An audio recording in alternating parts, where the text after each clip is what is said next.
देखिए, सबसे गजब की चुनावी लड़ाई तो बंगाल में लड़ी जा रही है, जहां प्रधानमंत्री नरेंद्र मोदी ने आज 6 गारंटी देकर ममता बनर्जी के चुनावी कैंपेन को हिलाकर रख दिया। इसके बारे में आपको आगे बताऊंगा और यह भी बताऊंगा कि जवाब में ममता बनर्जी ने पीएम मोदी को क्या चैलेंज दिया है। लेकिन सबसे पहले आज 3 राज्यों में जो वोटिंग हुई है उसके बारे में बताना जरूरी है, क्योंकि इन 3 राज्यों में से एक असम भी है।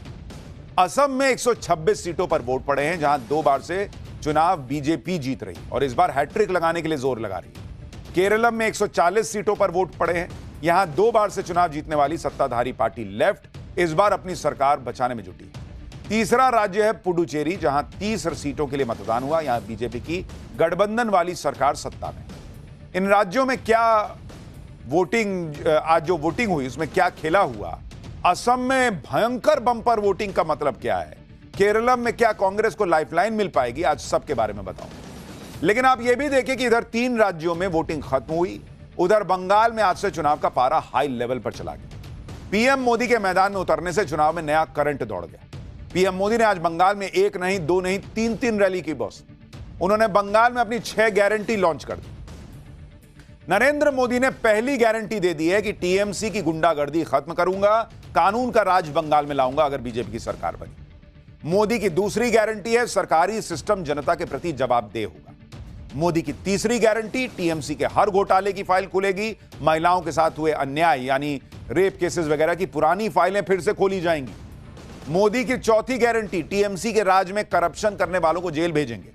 मोदी की 5वीं गारंटी, जो शरणार्थी हैं उन्हें संविधान के तहत हक, जो घुसपैठिए हैं उनको खदेड़ा जाएगा। और मोदी की 6ठी गारंटी, बंगाल में 7वां वेतन आयोग लागू होगा। यानी पीएम मोदी ने साफ चेतावनी दे दी कि बीजेपी सत्ता में आई तो हर फाइल खुलेगी। मंत्री हो, संतरी हो, सबका हिसाब होगा, पुरानी फाइलें भी खोलेंगे।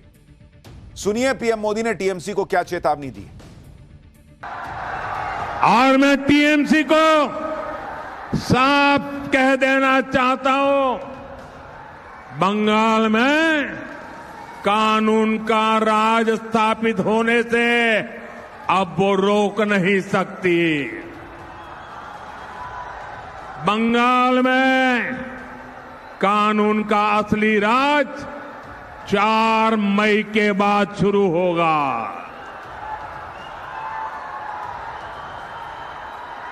चार मई के बाद हर गुंडागर्दी का हिसाब लिया जाएगा।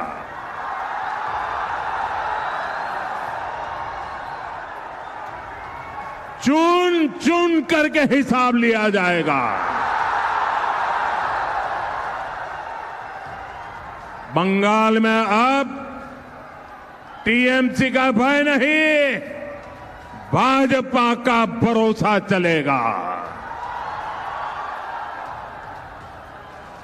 और काटमानिर खेला चोलबे ना। सबका साथ, सबका विकास, और जिन्होंने बंगाल को लूटा है सबका हिसाब होगा। पीएम मोदी खुलकर कह रहे हैं कि 4 मई को बीजेपी अगर सत्ता में आई बंगाल में तो चुन चुन के हिसाब होगा। बंगाल के चुनाव में हिंसा एक बड़ा मुद्दा होता है। आज पीएम मोदी ने उसी को लेकर टीएमसी को चेतावनी दी कि 4 मई के बाद सबकी फाइल खुलेगी बॉस। पीएम मोदी ने आज बंगाल में 3 ताबड़तोड़ रैलियां करके बंगाल चुनाव का टोन सेट कर दिया। आज उन्होंने ममता बनर्जी पर 3 बड़े आरोप भी लगाए। पहला आरोप, घुसपैठिए का कब्जा हो रहा है, घुसपैठी डेमोग्राफी बदल रही है, मंदिर जाने पूजा करने की इजाजत नहीं मिलती। दूसरा आरोप, बंगाल में हिंदू सुरक्षित नहीं है, एक समुदाय के नाम पर हिंदुओं को धमकाया जा रहा है। और तीसरा आरोप, टीएमसी अपने वोट बैंक को खुश करने के लिए धर्म के आधार पर आरक्षण देने में जुटी है। सुनिए एक बार। साथियों, एक समय था जब लाल इश्तेहार जारी करके हिंदुओं को नरसंहार की धमकी दी जाती थी। टीएमसी भी आज वही कर रही है। एक समुदाय के नाम पर फिर से हिंदुओं को धमकाया जा रहा है। साथियों, बंगाल के लोगों की एक बहुत बड़ी चिंता घुसपैठियों की है। जो लोग पीढ़ियों से अपने गांव, अपने मोहल्लों में रहते आ रहे थे, उनके देखते देखते उन पर घुसपैठियों का कब्जा हो रहा है। कुछ जगह तो डेमोग्राफी इतनी बदल गई है कि लोगों को मंदिर जाने और पूजा करने की इजाजत नहीं मिल रही। कई जगह श्रद्धालुओं के रोज मंदिर जाने पर पाबंदी लगा दी गई। केवल दुर्गा पूजा के अवसर पर ही पूजा करने दी जाती है। इधर पीएम मोदी घुसपैठियों के मुद्दे पर ममता बनर्जी को घेर रहे हैं, उधर चुनाव से पहले ममता बनर्जी एसआईआर के मुद्दे में ऐसा फंस गई कि वो चुनाव आयोग से लेकर सुप्रीम कोर्ट तक के चक्कर काट रही। वोटर लिस्ट से 90 लाख से ज्यादा नाम कटने से ममता बनर्जी टेंशन में, वो इसे बीजेपी की चाल बता रही है, फिर से सुप्रीम कोर्ट जाने की बात कह रही। ममता बनर्जी ने कहा कि बीजेपी ने सत्ता हासिल करने के लिए 90 लाख नाम कटवा दिए, लेकिन जीतेगी टीएमसी। ममता बनर्जी ने कहा कि टीएमसी इसको लेकर कोर्ट जाएगी ताकि नाम फिर से जुड़ सके। ममता बनर्जी ने कहा कि यह चुनाव लोगों के वजूद की लड़ाई है, बंगाल के अस्तित्व की लड़ाई है। इससे पहले कल भी ममता बनर्जी ने कहा था कि जब लोगों के नाम कटने का मामला ट्रिब्यूनल में है तो फिर पहले फेज की वोटर लिस्ट फाइनल कैसे हो सकती है। ममता बनर्जी ने कहा कि वो इसे सुप्रीम कोर्ट में चुनौती देंगी। वो कोर्ट का आदर करती हैं, लेकिन वो संतुष्ट नहीं है। ममता बनर्जी कह रही हैं कि जो हो रहा है उसे वो पचा नहीं पा रही। उनके मुताबिक उन्हें लगता है कि उन्हें फिर से वकालत शुरू करनी चाहिए, लेकिन वो सीएम है इसलिए ऐसा नहीं कर सकती। यानी इशारा साफ है, ममता बनर्जी फिर से काला कोट पहनकर सुप्रीम कोर्ट जाने वाली है। लेकिन आप यह भी देखिए कि बंगाल में चुनाव इस वक्त सिर पर है, टाइम बहुत कम बचा है। पहले चरण की वोटिंग 23 अप्रैल को है और ममता बनर्जी फिर से कानूनी लड़ाई में उलझने जा रही हैं। अब वो प्रचार करेंगी या सुप्रीम कोर्ट में बहस करेंगी। और अगर 23 को पहले चरण की वोटिंग है तो वो अगर उनके हिसाब से सारे वो नाम कटे हैं जो उनको ही वोट करने वाले थे, तो वो जुड़ेंगे कब? और उनको पता कैसे है कि वही नाम कटे हैं जो उनको वोट करने वाले थे? दरअसल ये सब करके एक तरह से ममता बनर्जी खुद मान रही हैं कि जो नाम कटे हैं वो उनके ही वोटर हैं। इसके लिए ममता बनर्जी जोर लगा रही है। बंगाल में एसआईआर की प्रक्रिया के दौरान 90,82,000 नाम वोटर लिस्ट से हट गए। इनमें से 57% नाम उन 10 जिलों से हटे हैं जो बांग्लादेश बॉर्डर के आसपास के। एक अनुमान के मुताबिक 10 जिलों में जो नाम कटे उसमें से 70% मुसलमान हैं। ये वो 10 जिले हैं जहां टीएमसी ने 2021 विधानसभा चुनाव और 2024 लोकसभा चुनाव में बढ़िया प्रदर्शन किया था। साल 2021 में टीएमसी ने इन 10 जिलों की 151 सीटों में से 110 सीटें जीती थी, जबकि बीजेपी ने मात्र 41। साल 2024 के लोकसभा चुनाव में टीएमसी को 151 में से 91 सीटों पर विधानसभा वार बढ़त हासिल थी, जबकि बीजेपी को 48 विधानसभा सीटों पर बढ़त थी। शायद यही वजह है कि चुनाव के हाई टाइम पर भी ममता बनर्जी सुप्रीम कोर्ट में कानूनी लड़ाई लड़ने की बात कर रही। इधर ममता बनर्जी एसआईआर को लेकर लड़ाइयों में उलझी हैं। उधर पीएम मोदी ने आज यह दावा कर दिया कि भवानीपुर, जहां से ममता बनर्जी चुनाव लड़ रही हैं, उसमें शुभेंदु अधिकारी के सामने ममता बनर्जी वैसे ही हारेंगी जैसे 2021 में नंदीग्राम में हारी थी। सुनिए पीएम को। जो कमाल 5 साल पहले नंदीग्राम ने किया था, इस बार वही हाल भवानीपुर में भी होने जा रहा है, पूरे बंगाल में होने जा रहा है। मेरे साथ बोलिए, पलटानो दरकार, पलटानो दरकार, पलटानो दरकार। पीएम मोदी ममता बनर्जी की हार की भविष्यवाणी कर रहे हैं। उधर ममता बनर्जी भी पीएम मोदी की हार की भविष्यवाणी कर रही हैं। ममता बनर्जी कह रही हैं कि बंगाल को टारगेट करने की कोशिश मत करो, पहले दिल्ली संभालो, अगस्त 2026 तक इनका पतन हो जाएगा। बंगाल अपनी आजादी के लिए लड़ेगा और दिल्ली को टारगेट करेगा। अगर मुझे उकसाया गया तो मैं और भी बहुत कुछ उजागर करूंगी। औरतें जैसे पैसे बचाकर रखती हैं वैसे ही मेरे पास बहुत कुछ है। अब ममता बनर्जी क्या ऐसा राज रखे बैठी हैं जो कह रही हैं कि उजागर कर दूंगी? उनको कर देना चाहिए, लेकिन वो ये भी दावा ठोक रही हैं कि अगस्त 2026 मतलब मान के चलिए अगले 3-4 महीने में, वो कह रही हैं दिल्ली में बीजेपी की जो सरकार है, एनडीए की जो सरकार है, उसको बड़ा झटका लगेगा। ममता बनर्जी हर तरफ से इस बार घिरी हुई हैं और इसलिए उन्होंने फिर से वही मुद्दा पकड़ा है जिसे वो बार बार बीजेपी को घेरने के लिए उठाती हैं। और यह मुद्दा है बंगाल की पहचान और विरासत का।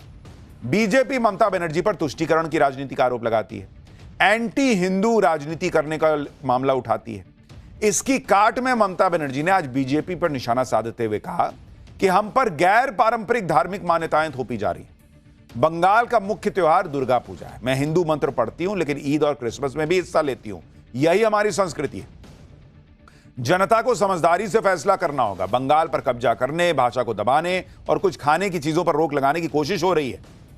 बंगाल में ममता बनर्जी ने मांस मछली को भी चुनावी मुद्दा बना दिया है। यह नैरेटिव गढ़ा है कि जैसे बीजेपी बिहार में मांस मछली को खुले में बिकने से रोक रही है, वही बंगाल में कर देगी। ममता बनर्जी कह रही है कि बीजेपी को वोट देने का मतलब है मांस मच्छी से हाथ गवा देना, बंगाली भाषा से दूर हो जाना। लेकिन ममता बनर्जी के इस दाव का आज काउंटर पीएम मोदी ने खुद कर दिया। हल्दिया की रैली में पीएम मोदी ने कहा कि टीएमसी अब बंगाल को मछली भी नहीं दे पा रही है। यहां मछली का उत्पादन घट गया है, जबकि बिहार में मछली का उत्पादन दोगुना हुआ है क्योंकि बीजेपी ने मछुआरों के लिए बहुत काम किया है। यानी पीएम मोदी ने क्लियर मैसेज दे दिया कि बंगाल में मछली ममता बनर्जी की वजह से कम हो रही है, बीजेपी आएगी तो मछली बढ़ेगी। यानी तरह तरह के चुनावी मुद्दे उठ रहे हैं, मांस मछली सब चल रहा है भाई। बंगाल में सियासी लड़ाई के बीच पीएम मोदी ने एक और बड़ा दांव चल दिया जिससे ममता बनर्जी ही नहीं पूरे इंडी गठबंधन में खलबली मच गई। बंगाल में वोटिंग से पहले पीएम मोदी लोकसभा चुनाव और विधानसभा चुनाव में महिलाओं को 33% आरक्षण देने का बिल ला रहे हैं। बुधवार को कैबिनेट मीटिंग में नारी शक्ति वंदन अधिनियम में संशोधन के ड्राफ्ट बिल को मंजूरी दी गई। इस प्रस्ताव के तहत लोकसभा की सीटें मौजूदा 543 से बढ़ाकर 816 की जाएंगी, जिनमें 273 सीटें महिलाओं के लिए आरक्षित होंगी। इस बिल को पारित करने के लिए मोदी सरकार ने 16 से 18 अप्रैल तक संसद का विशेष सत्र बुलाया है।